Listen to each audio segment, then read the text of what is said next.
What is that? It's a coin. What's it made out of? Well,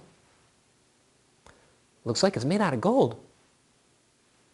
If you look at its physical properties very carefully, very carefully, compare it to what we know is an authentic sample of gold, you see that, ooh, they're not quite the same. Real gold's a little more yellow than this gold-looking material here. Well, in fact, this is not made out of gold. This is made out of a mixture of various metals. It's made out of a mixture of copper, zinc, manganese, and nickel, I believe. And the blend of those different metals gives rise to this particular color, which is pretty darn close. But it's not the same thing. We know, if you've had one of these for a while, that it tarnishes after a couple months. Gold doesn't tarnish.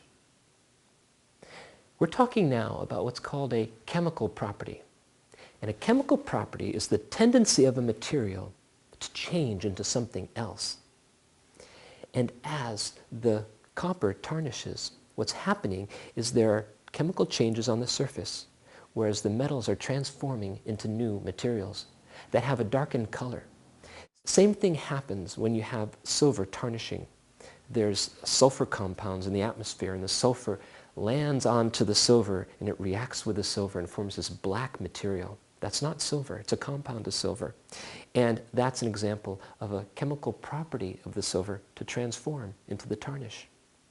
We can describe materials by their physical properties. There's another type of property we can use. It's called the chemical property. Let's look at this. Chemical property is the tendency of a substance to change into another substance. We can look, for example, at the coin. And this is a dollar coin, a golden dollar coin, but we know it's not really made out of gold because it has a chemical property of changing. What happens is atoms combine with atoms from the atmosphere to form a material called tarnish. That tarnish is a new material that is formed. And it is a chemical property of the materials of this coin to do that. That's not a chemical property of gold to do that. So although their physical properties might look alike, their chemical properties are markedly different. So a chemical property is the tendency of a substance to change to another substance. When that change occurs, what happens is the following. The atoms rearrange. The atoms will change partners. They'll be in a new orientation. For example, if you had oxygen molecule and a carbon atom, the two might get together to form this material known as carbon dioxide. Carbon dioxide is a new material. It's not oxygen and it is not carbon. It is uniquely carbon dioxide. And carbon dioxide is a gas. And this is what happens when you have a change go on, forming a new material by way of a rearrangement of the atoms. Let's look at this example. Here's some baking soda I put in this test tube, and it is a chemical property of the baking soda to react with vinegar. The baking soda is a solid, and the vinegar is a liquid, and I combine the two to form a gas. I didn't have the gas before. The gas is the new material that was formed. So it is a chemical property of the baking soda to change into a new material. This is carbon dioxide gas, in fact, that is forming from this reaction. I can show you this chemical reaction, this type of chemical reaction in an animation.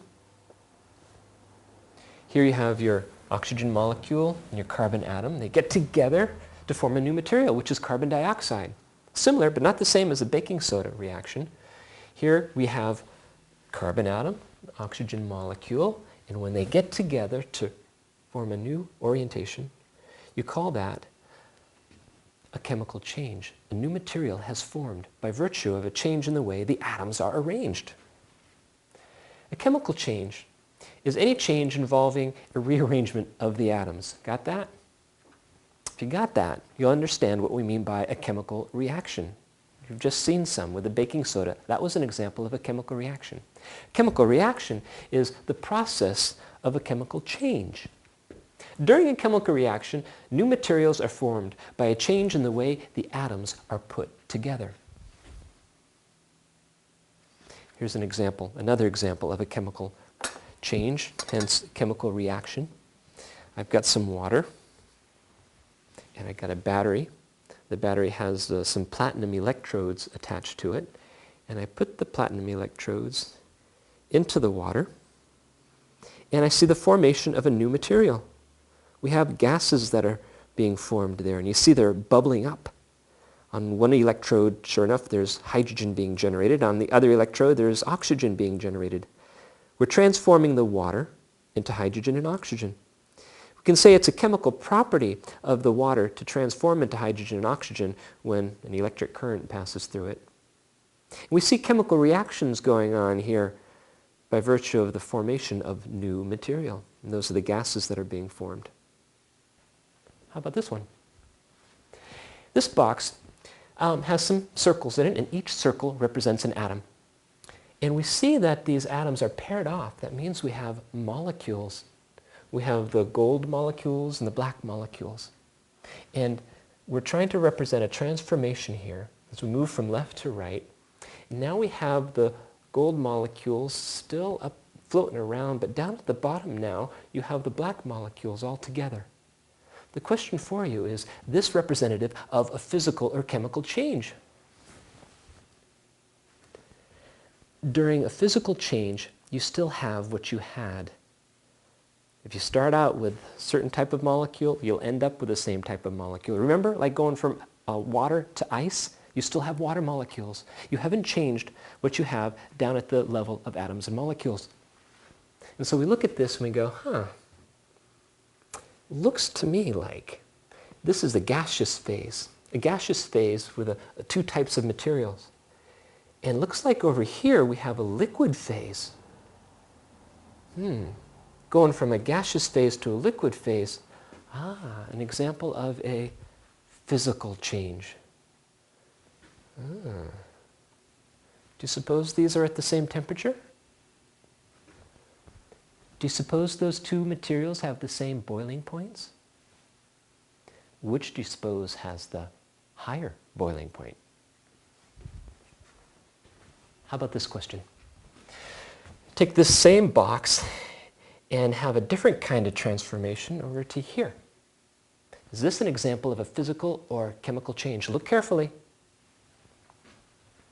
During a chemical change, atoms rearrange to form new orientations, new partners. Before, we've got the gold with the gold. Afterwards, we have the gold with the black.